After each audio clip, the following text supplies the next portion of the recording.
Okay, items. C teams like I teams. Teams, I teams.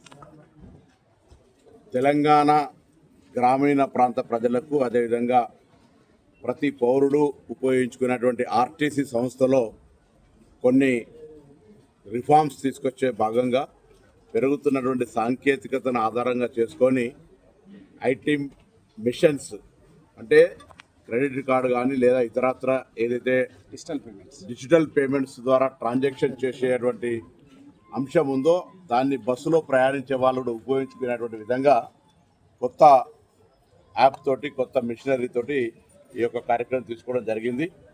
ఇప్పటికే హైదరాబాద్ లాంటి నగరంలో 3 నెలల కింద ప్రారంభమైన పథకం ద్వారా డిజిటల్ పేమెంట్స్ దాదాపు 16-20% దాకా పెరుగుతూ ఉంది.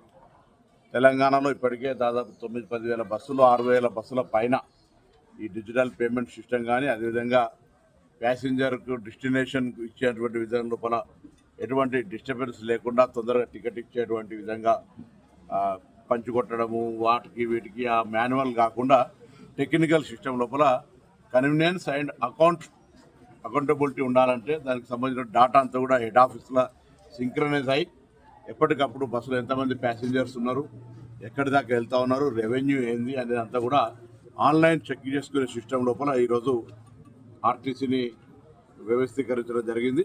దీనివల్ల సాంకేతికంగా కొంత ఎటువంటి ఇబ్బంది లేకుండా ముందుకు పోవడానికి ప్రయాణికుల సౌకర్యం కొరకు ఉపయోగపడడంతో పాటుగా సంస్థ ఎఫిషియన్సీని పెంచుకోవడానికి ఉపయోగపడుతుంది.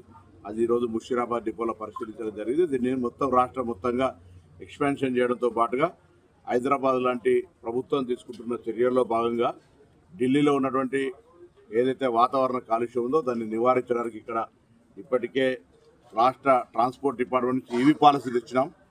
దేశంలో ఎక్కడే లేని విధంగా ఈవీ వెహికల్స్ అంతా కూడా ఇక్కడ అమ్మకాలు జరుగుతూ ఉన్నాయి. దానిలో భాగంగానే పబ్లిక్ ట్రాన్స్పోర్ట్ సిస్టంలో కూడా ఈవీ వెహికల్స్ తీసుకురావాలనే ఆలోచనతో రింగ్ రోడ్డు లోపల ఆ కార్యక్రమం తీసుకుంటాం. దానిలో భాగంగా ఈవీ ఆటోలకు కూడా చాలా కాలంగా పర్మిట్స్ లేకపోతే ఈవీ ఎల్పిజి సిఎన్జి ఆటోలకు పర్మిషన్ ఇచ్చినాం.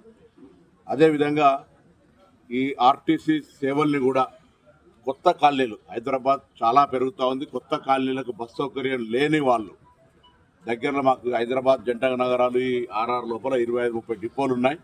డిపో మేనేజర్లకు కానీ మీ ప్రజాప్రతినిధుల ద్వారా ఆర్టీసీ సంస్థ ఏ ప్రతినిధికి ఇచ్చినా తప్పకుండా ఆ కొత్త రూట్లలో కూడా బస్సులు ఏర్పాటు చేసి ప్రయాణికుల సౌకర్యాలను సేవల్ని మెరుగుపరిచి ఇంకా విస్తృతపరిచేటువంటి కార్యక్రమం తీసుకోవడం జరుగుతుంది. ఎందుకంటే గతంలో bus number Himayat Nagar to Nampally to Charminar ఇట్లా బస్సు నెంబర్లు అవుతున్నాయో వాటికే పరిమితం కాకుండా ఎక్స్పాన్షన్ ఆఫ్ యాక్టివిటీ కొత్త కాలనీలకు కూడా బస్సులు ఇచ్చడానికి కొరకు ఆర్టీసీ నిర్ణయం తీసుకొని ముందుకు పోతుంది. ప్రజలు ఎక్కడైతే బస్సు సౌకర్యం పబ్లిక్ ట్రాన్స్పోర్ట్ సిస్టమ్ పెరగాలి, ట్రాఫిక్ తక్కువ కావాలని హైదరాబాద్లో భాగంగా పబ్లిక్ ట్రాన్స్పోర్ట్ సిస్టమ్ కొరకు బస్సులను పెంచడంతో పాటుగా రూట్లను పెంచే ఆలోచన ఉంది. ఎక్కడ ప్రజలకు అవసరం ఉంటే అక్కడ ఒక లిఖితపూర్వక రూట్ మ్యాప్ను ఎక్కడికి పోవడం పబ్లిక్ జనరల్ గమ్యం ఉంటుంది. దాని ప్రకారం ఇస్తే బస్సులు కొత్త చేసి నడిపే ప్రయత్నం చేస్తాం.